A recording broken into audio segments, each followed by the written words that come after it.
Eu acho que o primeiro desafio nesse movimento todo foi conseguir sobreviver a essa enxurrada Joana de Ângeles.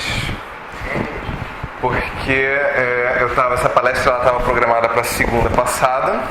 Aí na sequência eu estava com 2 textos da Joana para fazer a palestra da sexta de manhã e mais um texto do mesmo livro para fazer a palestra do sábado à noite. Então assim, foi um mergulho intenso com todos os assuntos obviamente relacionados. Eu confesso que inclusive eu modifiquei várias coisas da palestra só por conta dessa semana.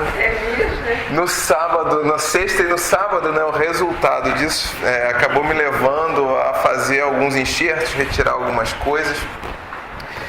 Mas um mergulho que foi assim bastante intenso. Acho que positivo. Eu espero que eu consiga trazer para vocês de uma forma concisa, organizada.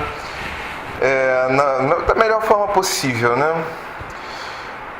Bom, para começar a minha síntese, Autonomia Conquistada. Essa é uma poesia do dia 19/3. Foi um dos enxertos que eu acrescentei na palestra, né? Depois do movimento da sexta-feira, eu lembrei que eu tinha escrito essa poesia e eu achei legal, que tinha muito a ver com a gente. Altivas inteligências trabalham no baixio da humanidade, tropeços e convites à superação. Sagração da individualidade, consagração do universo. Caminhos sinuosos que transcendem o grande Olimpo, conduzidos a princípio, condutores no horizonte. Jornadeamos de infinito em infinito. Nuvens, ventanias e calmarias, dias amenos, quentes e frios, moções diligentes, constroem emoções. Destacam inteligências, provocam razões, sustentam inteligências, humanas visões. Autoria a despertar, consciência ampliada, espiritualidade encontrada, responsabilidade em curso. E com esse mergulho, né, a gente vai tentando direcionar sobre essa questão do significado existencial.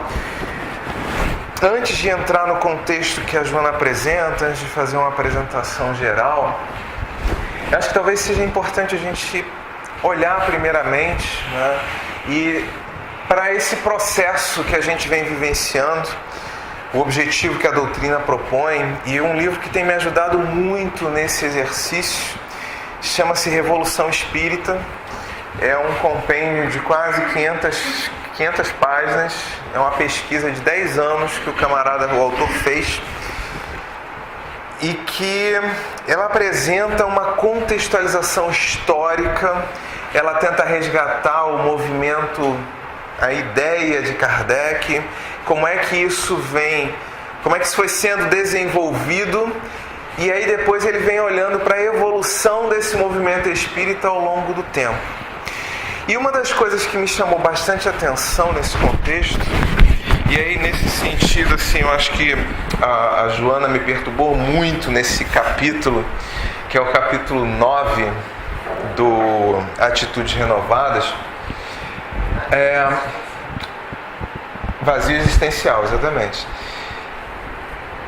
Tem a ver com essa coisa muito prescritiva, no sentido de que ela vai meio que colocando como um espelho na nossa frente, dizendo assim, olha, eu vejo isso em você, eu vejo aquilo em você, eu vejo aquilo outro em você, e cada parágrafo a gente vai ficando revirado, a gente vai ficando remexido. E aí, em determinado momento do texto, eu parei e perguntei assim, mas e quem foi que autorizou Joana de Ângeles a colocar tudo isso sobre a minha pessoa? Porque eu estava já mexido da leitura, né, da Revolução Espírita, em que o autor resgata a ideia principal de Kardec. Ele trabalha com muita intensidade essa ideia de que a gente está num movimento que é um movimento de construção de autonomia. O que significa isso?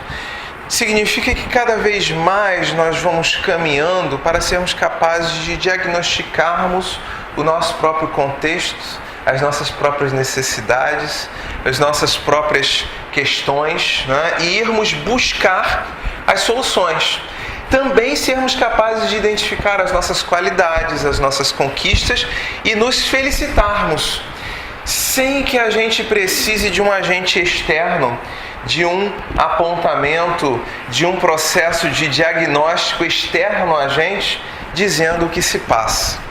E esse foi um ponto que me chamou muita atenção, né? Eu coloquei até aqui nos meus apontamentos, para você ver como é que a coisa foi séria. Dificilmente eu faço roteirinho escrito, eu precisei fazer.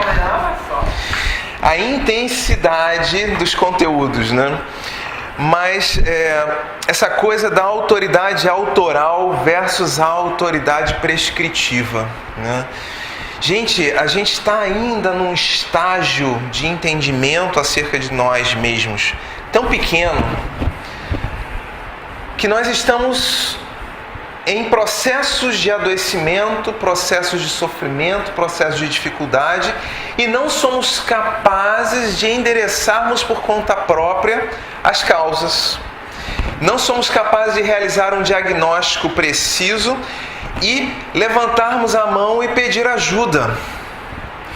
A gente ainda se posiciona muito na sociedade, dependendo da avaliação externa, dependendo do diagnóstico externo, buscando ainda o aceite, né, do outro, a aprovação ou a negação do outro e, ao mesmo tempo, de uma forma meio que paradoxal, temendo assumir essa posição que é a posição esperada, a posição autoral, a posição da autonomia, a posição de autorresponsabilizar-se, né? Então, isso assim foi muito interessante nesse movimento de reflexão sobre o texto, né? Nós ainda seguimos o coletivo, nós ainda tentamos, temos uma resistência muito grande com o novo, com a inovação. Lutamos muito para manter as coisas como estão, porque assim está funcionando. Isso foi um negócio que me chamou a atenção numa fala de um amigo. Eu tenho uma fala que assim, eu costumo repetir muito, que é time que está ganhando não se mexe. Aí ele diz assim, mas se está ganhando você tem vantagem. Essa é a hora de experimentar outras coisas, porque na pior das hipóteses você volta. Mas você já está com vantagem porque você já está ganhando. E aí nessa hora eu parei e falei, meu Deus do céu, eu sou um cara conservador e não tinha me dado conta. Eu sou um cara da tradição.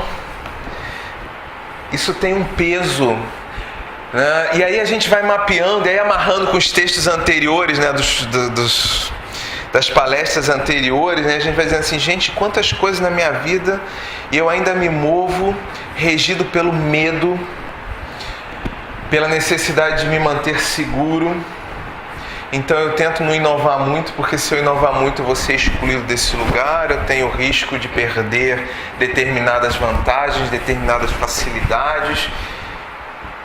E eu nem computo que, embora eu tenha esse risco, mas eu também tenho o risco de ficar numa posição melhor do que aquela em que eu estava, de construir um conhecimento melhor do que aquele que eu tinha. Essas forças, elas precisam andar num certo equilíbrio, né? A gente traz a coisa do conhecido por base. Se eu conheço, eu estou seguro, porque eu sei lidar nessa situação. Foi no sábado, eu comecei a palestra com uma fala que abre o seriado Star Trek, lá em 1966. Uma jornada, né, pelo infinito, alguma coisa assim, audaciosamente indo onde nenhum homem jamais esteve. E aí eu fiquei pensando, precisamos de mais audácia, porque nós estamos nos significando a partir apenas daquilo que os nossos sentidos alcançam. E no momento atual, estamos começando a nos dar conta que nos mantermos apenas nessa circunscrição não está sendo mais suficiente para atender às nossas demandas. Mais do que dobramos nossa expectativa de vida, construímos cenários de conforto incríveis no nosso entorno. Temos tanto conhecimento que chega a ser surpreendente quando vemos estudiosos falando que o imperador chinês, 1000 anos antes do Cristo, tinha o conhecimento necessário, equivalente a uma criança de 7 anos de idade da nossa sociedade hoje. E ele era capaz de comandar um império. Nós temos 30 anos de estudo, considerando graduação, mestrado, pós, essa coisa toda, e não nos sentimos muitas vezes capazes de ousarmos inovar alguma coisa. Apenas alguns pontos para a gente ir refletindo, né, e sentindo um pouco. Porque Kardec nos propõe autonomia. Ao propor autonomia, significa que precisamos trabalhar a criatividade, a capacidade de diagnóstico, a possibilidade da inovação. Precisamos aprender a assumir determinados riscos. Precisamos buscar as respostas para as nossas próprias questões, aonde quer que seja necessário. Bom, e essa coisa da busca é interessante, porque aí a gente começa entrando no texto de Joana. O cenário que ela descreve começou a desenhar-se na Revolução Francesa, lá em 1700, quando a burguesia começa a questionar o poder do clero, começa a questionar o poder dos reis, e culmina na época de Kardec em uma revolução tão audaciosa, tão fantástica, que provoca até mesmo a reconfiguração de Paris. Novos hábitos são inseridos, os boulevards são criados, lojas, os primeiros shoppings modernos, digamos assim, onde as pessoas utilizavam o seu tempo livre para passear, ver as novidades, tomar café, flanar, usando o termo da época. Numa relação totalmente diferente de tudo que se havia visto ou vivido até então. O início de uma base de consumo que ia se estabelecendo de forma cada vez mais poderosa e reestruturando toda a forma da sociedade se organizar. O sistema capitalista, a revolução industrial, a produção em massa, a necessidade de consumir, a necessidade de ter recursos para consumir, a questão do trabalho assalariado, a questão da acumulação do capital vista de uma forma diferente. Todos fenômenos que vêm numa crescente desde a época de Kardec e que já lá, há 150 anos, era uma preocupação gigantesca para os pensadores da época. Kardec fala bastante sobre esse assunto, mas eu pessoalmente gosto de abordar esse olhar pela fala do Leon Denis no livro Grande Enigma. Lá na introdução, ele manifesta a sua preocupação. Ele vê que a sociedade humana cada vez mais consegue construir conforto material, cada vez mais consegue controlar as forças da natureza, cada vez mais tem facilidades, mas também cada vez mais retira do espaço institucional, seja família, seja escola, seja os negócios, a ideia de Deus, no sentido daquela ideia da dimensão espiritual. No movimento de negação, é claro, nós entendemos essa movimentação, que se contrapunha a séculos de construção católica, de uma construção de uma fé que também não estava sendo capaz de resolver as questões e que produzia muitos sofrimentos. é aquela coisa do movimento pendular. A gente sai de um extremo, vai para o outro. Então sai-se de um extremo de uma busca de uma religiosidade que não resolve e naturalmente passa-se a negar essa realidade buscando a solução para tudo na matéria. No conhecimento científico, no entendimento das relações, nas relações de consumo. Bom, dentro desse contexto, Jonas vem nos apresentando que cada vez mais as sociedades estão mergulhadas numa movimentação extremamente materialista, extremamente marcada por um tempo rápido, por um tempo sem tempo, como ela repete várias vezes ao longo desse livro, onde nós temos tempo, mas não temos tempo, onde tudo parece escasso, onde tudo precisa ser ágil, onde nós precisamos fruir com as coisas e usufruir rapidamente e trocar quando aquilo fica chato, onde as relações se tornam muito mais utilitárias do que efetivamente humanitárias, onde nós nos relacionamos com o outro não pela graça do relacionamento, mas pela utilidade que aquela relação apresenta naqueles propósitos que temos de determinadas conquistas materiais, de usufruirmos, de acumularmos. Ela fala muito no utilitarismo e ela fala duas palavras assim,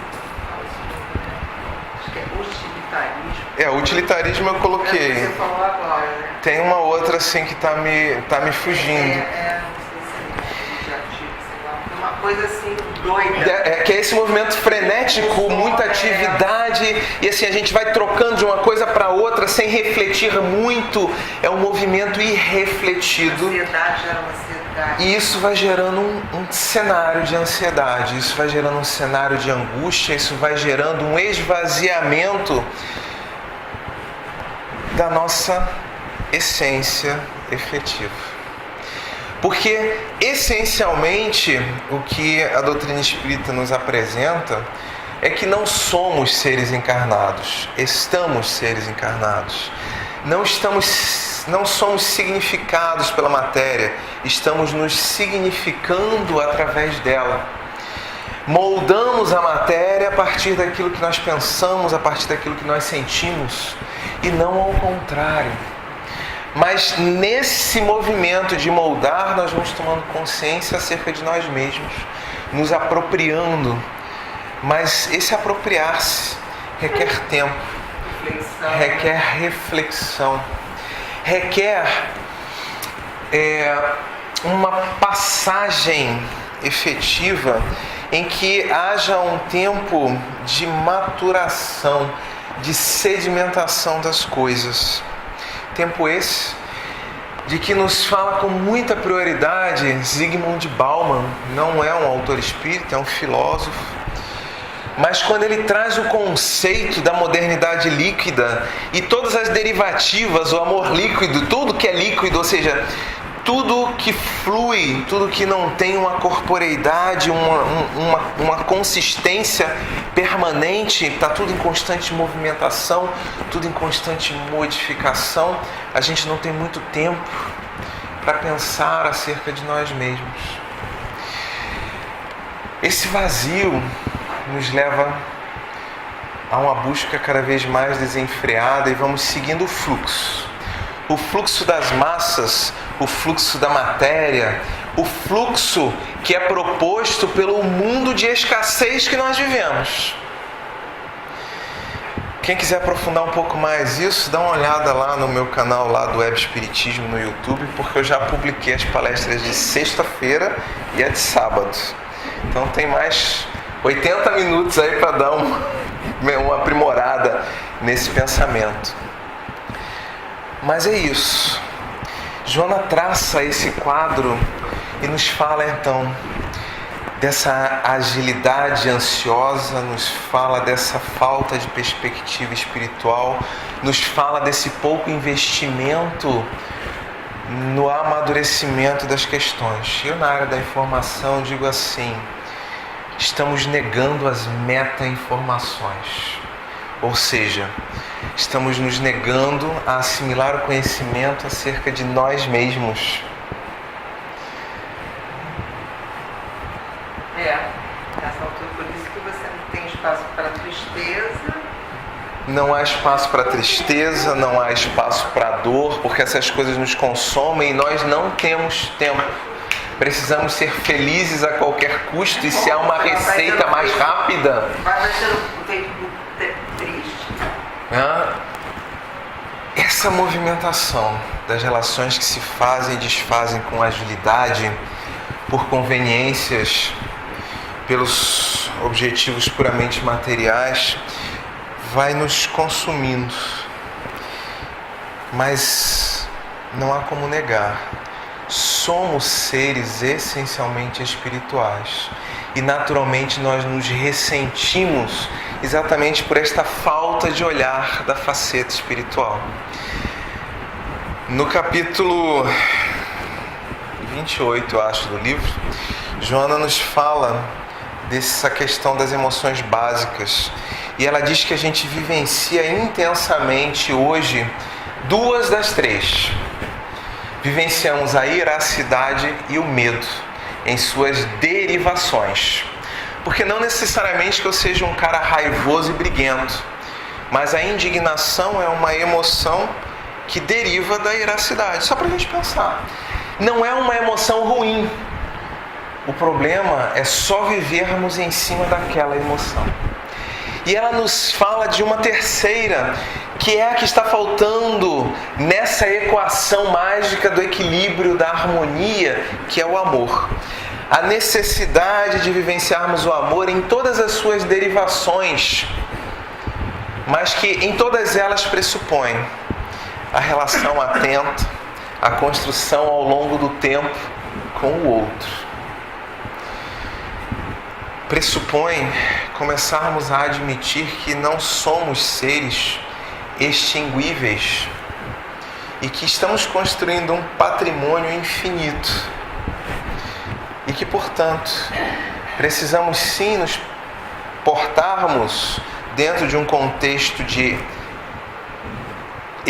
possibilidade de extinção de recursos escassos, mas precisamos também fazer este investimento considerando o legado que fica e que perpetua-se após o evento da extinção.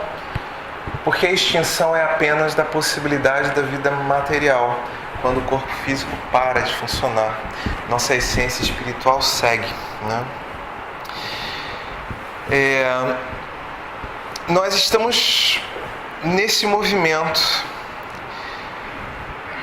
tentando ou precisando, sentindo a necessidade de inserirmos propósito.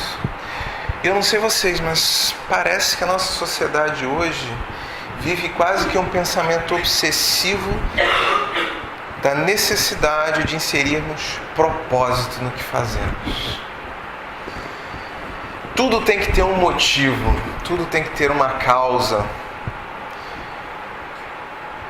manifestando para nós, talvez nesse movimento do inconsciente coletivo, esta necessidade de nos pensarmos enquanto meta, de nos pensarmos para o além do horizonte, para que não estejamos apenas vivendo metas e propósitos imediatos. Guilherme, está falando aí o excesso, a comunicação fácil hoje, está gerando excesso de informação, vazia, né, que nos vicia. Excesso de informações vazias que nos viciam. Esse é um olhar importante. Eu tenho discutido com alguns amigos espíritas, em função de uma disciplina que eu fiz lá na especialização, que é a inteligência artificial. E ali a gente ficou pensando muito, porque assim, a informação ela é vital para a tomada de decisão. A construção de algoritmos capazes de processar volumes de informação grandes podem nos trazer conclusões importantes acerca de nós mesmos. Mas chega um momento em que essas informações ficam vazias, porque apenas se repetem. E é exatamente nessa hora do repetir-se que os algoritmos identificam, opa, olha aqui existe um padrão. E a partir desse padrão podemos tomar decisões.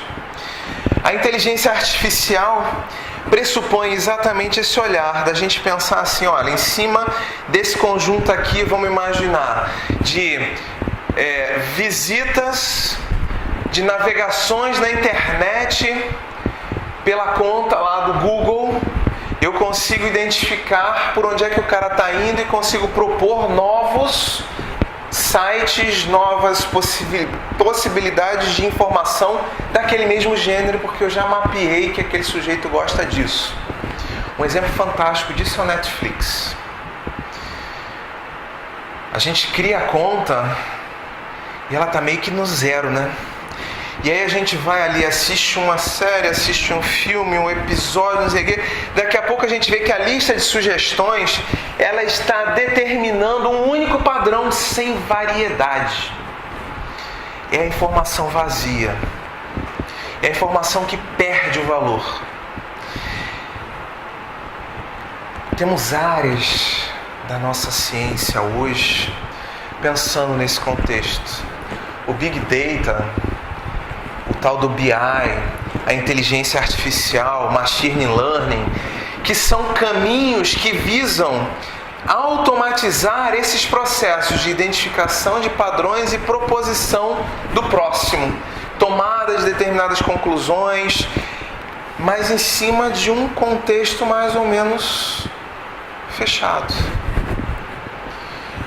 Por isso, inclusive, que alguns estudiosos dizem que a inteligência artificial jamais será capaz de superar a possibilidade humana. Porque o que nós fazemos é pensarmos para além daqueles dados que fomos treinados para enxergar.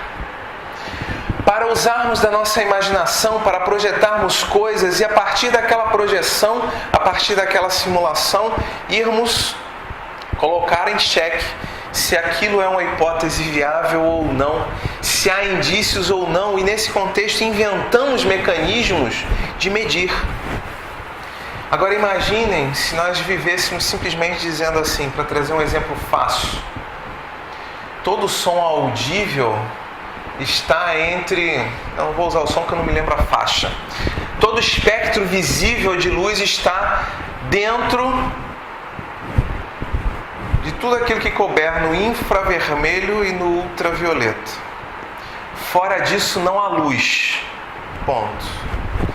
E tomamos essa conclusão porque é o único espectro de luz que os nossos olhos conseguem captar. Mas muitos fenômenos acontecem à nossa volta que só conseguem explicação se assumirmos matematicamente que existe luz fora desses espectros. E agora? Como é que a gente faz? O movimento automático dá conta de achar aquilo que foi treinado. Luz dentro do espectro conhecido. Para além dele, precisamos imaginar, precisamos teorizar, precisamos usar de nossa criatividade e irmos buscar. Inventar novos mecanismos, fazer suposições, testar coisas que as máquinas não são capazes de fazer, é um movimento criativo. Olhando para o nosso equipamento biológico, nós vemos o mesmo movimento e é interessantíssimo. Hoje, talvez estejamos muito mais para o aprendizado cerebelar do que para o cortical.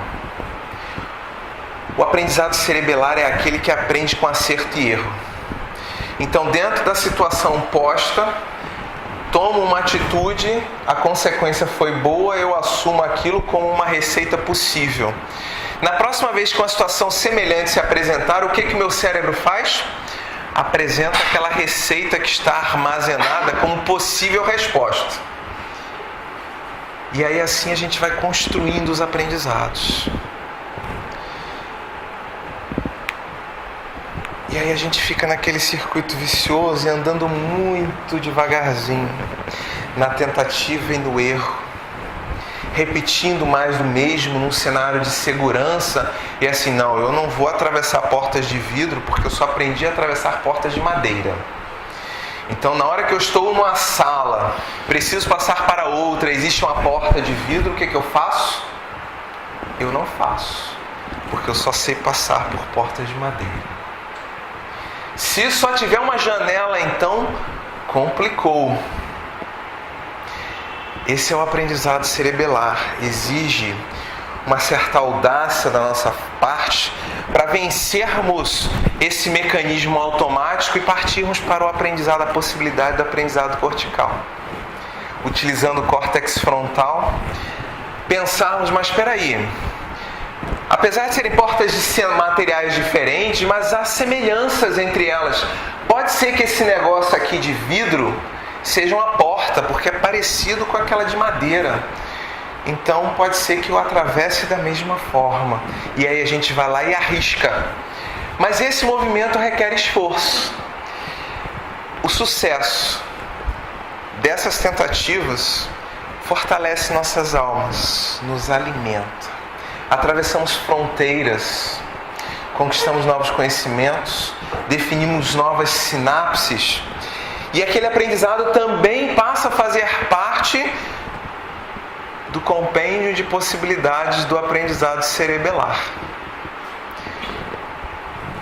É curioso pensarmos nisso, falando em significado existencial, porque nós podemos começar a vislumbrar que nosso equipamento biológico está pronto para atender não apenas a repetição das coisas, a mesmice, esse tédio, como também está pronto para avançar, para seguir à frente, embora exija mais energia, exija mais tempo. Opa! Falávamos de tempo agora há pouco, não é verdade? Falávamos de tempo, em que pulamos, tentamos ser eficientes e dar respostas cada vez o mais rápido possível, ou seja, buscamos automatizar todas as possibilidades de resposta. Então é muito melhor almoçar sempre no mesmo lugar e pedir sempre o mesmo prato do que correr o risco de andar mais 5 metros e entrar em outro restaurante e ter que se arriscar, por exemplo, a ser um restaurante exótico indiano, onde nem o cardápio está traduzido e eu terei que fazer um mergulho para descobrir o que existe ali.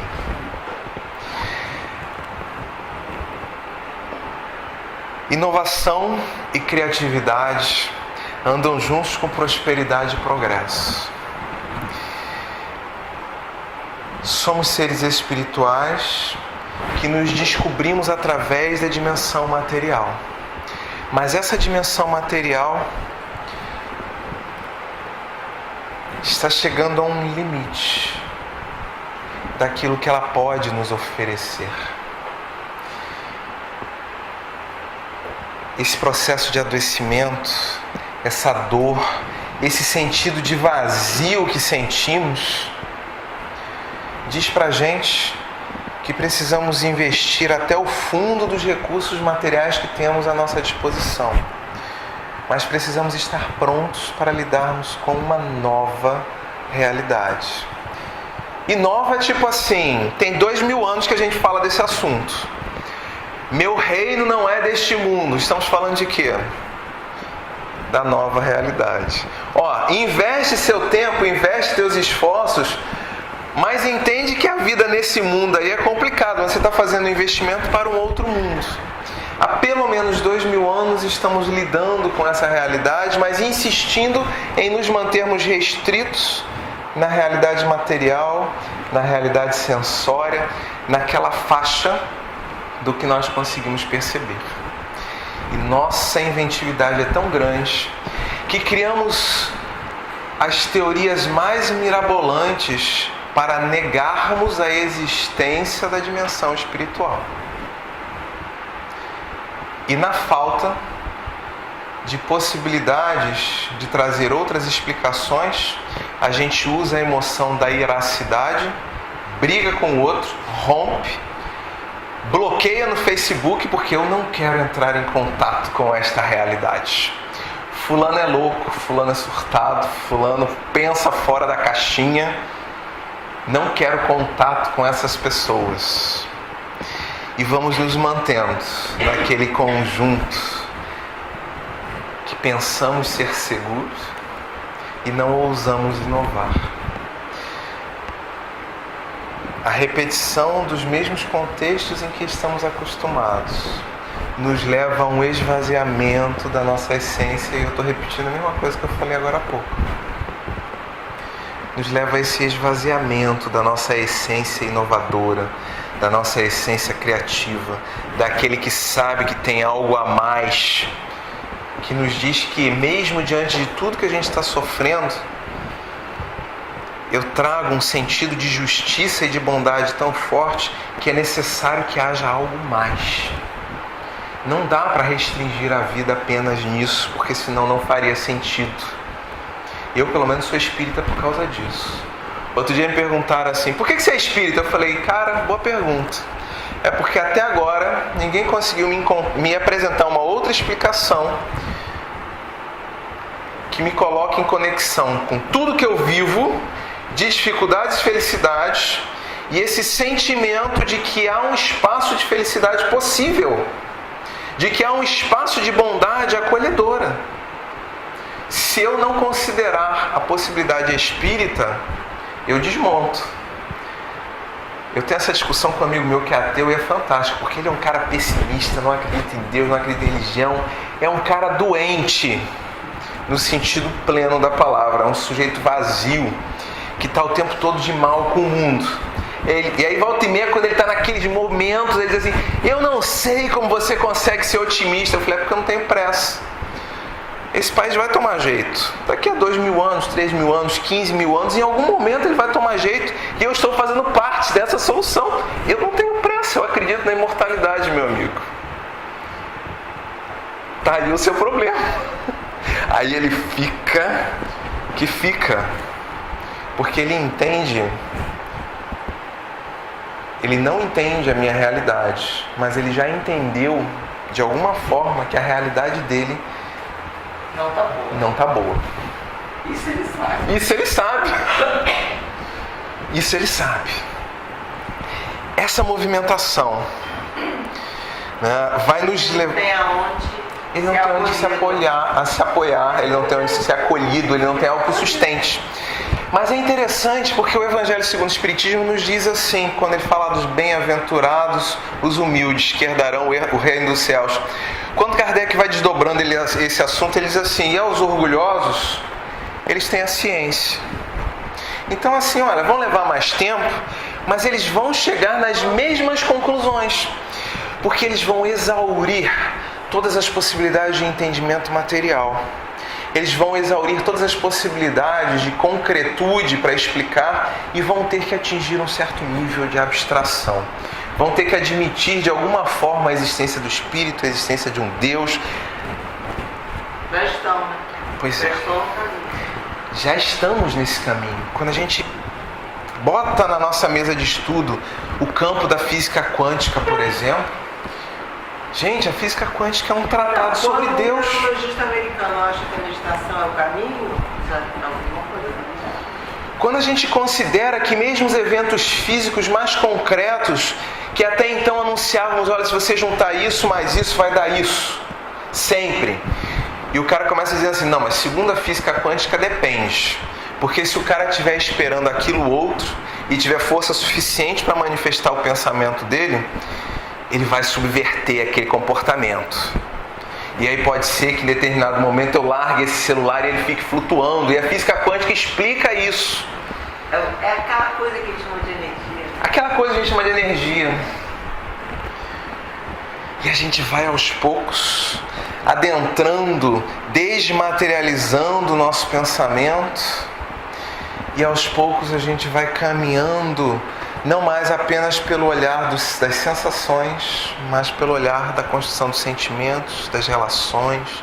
A gente vai aprendendo que talvez seja muito melhor ler apenas um livro por ano do que 300, desde que eu passe um movimento de meditação sobre aquele texto, desde que eu saboreie aquelas informações, desde que eu procure a conexão daquele conhecimento com os conhecimentos que eu tenho, que eu trago, desde que eu use aquela plataforma por base para me jogar para algum outro lugar.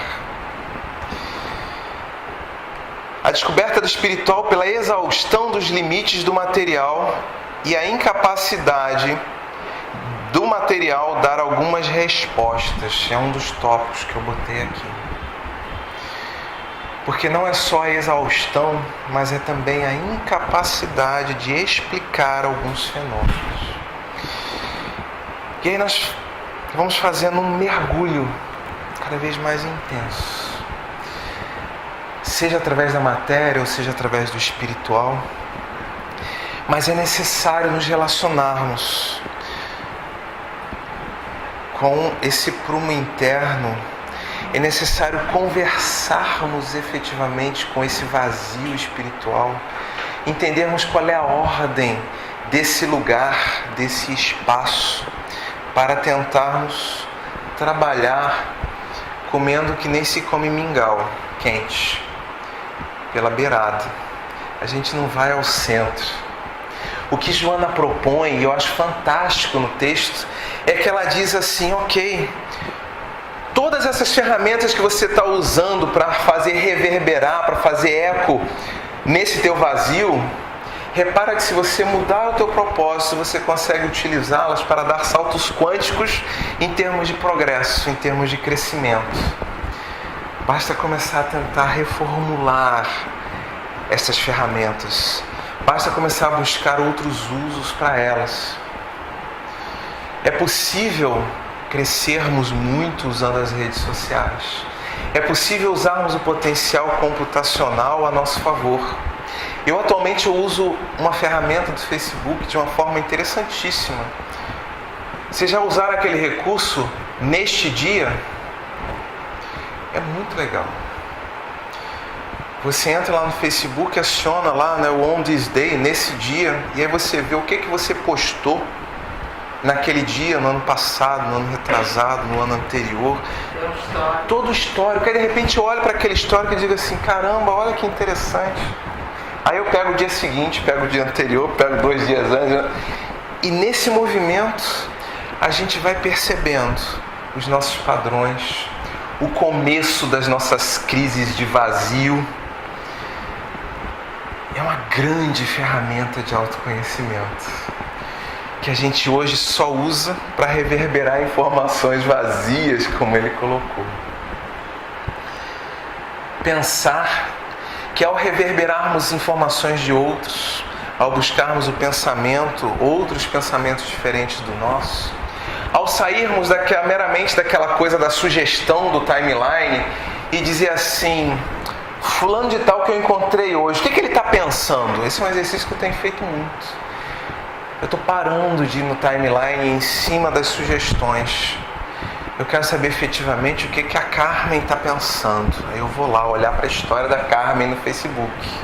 Eu quero saber o que o fulano está pensando. Aí eu vou lá olhar, viver, dialogar, compartilhar com aquela pessoa. E sempre com um propósito. O que eu posso fazer com essas informações que me chegam? Bom, a gente está no final. Na minha conta aqui faltam 3 minutos, é isso? Pensar numa solução para vencer esse contexto de tristeza, de apatia, é pensar em rompermos com esses padrões automáticos que temos seguido. É irmos buscar mais informações, mais dados e tentar cruzá-los. Mesmo que seja para dizer assim, eu não concordo com esse olhar. Mesmo que seja para, ao não concordar, dizer assim, por que é que eu não concordo? Ah, eu não concordo por causa disso, disso e disso. E aí, nesse movimento, a gente vai reativar, ou a gente vai conseguir reativar um pouco dessa força criativa, desse ânimo, dessa potência, dessas possibilidades. É algo que exige esforço, sem a menor sombra de dúvida. E talvez a ferramenta mais vigorosa é fazermos este mergulho no dia a dia, com os nossos pares, de estarmos efetivamente presentes no que estamos fazendo, de tentarmos ter esse foco sobre aquilo que estamos nos propondo a realizar. Então, se eu estou cozinhando, deixa eu sentir os cheiros. Se eu viver as coisas, quais são as cores desse tempero, como é que esse prato se organiza, sentir aquilo. Se eu estou me propondo a estar na prática do bem, que eu esteja na prática do bem. Que a minha ação mecânica de encher os copinhos, de preparar uma lista de presentes, o que for, que ela seja plena. Que eu possa tentar trazer à mente, naquele momento do trabalho, os melhores sentimentos, as melhores vibrações. Que eu esteja integralmente naquele espaço. Estar presente. Romper um pouco esse automatismo para abrir espaço para o novo em nossas vidas. Porque a vida é um movimento desse equilíbrio. Tem que levar o filho para o parquinho, você vai para o parquinho, mas está preocupado com o seu trabalho, você não curtiu o parquinho com o seu filho. Aí você chega em casa, é tudo tem que. É porque são muitas coisas que tem que. A gente volta àquela discussão inicial, né? Da autoridade autoral e da autoridade prescritiva. Mas peraí, quem foi que disse que tem que? Eu não tenho que nada. Não é do meu desejo nesse momento. E aí, na hora que não é do meu desejo nesse momento, pode ser que eu precise fazer porque realmente tem que, mas eu vou fazer com outro olhar. Um olhar mais crítico, talvez até abrindo possibilidades para daqui para frente não ter que mais. E aí, criar novos espaços. Gente, vazio existencial se cura com estarmos presentes. Mas o vazio espiritual mais pleno se cura inserindo ou voltando a inserir Deus nas nossas instituições, no nosso fazer, no nosso trabalho, na nossa família, nos espaços por onde andamos. E falar de Deus não é pronunciarmos o seu nome o tempo todo. É pensarmos nesse sentido da bondade, da justiça e tentarmos nos integrar a Ele o tempo todo. Porque tudo é regido a nosso favor. Espero ter ajudado. Foi ótimo.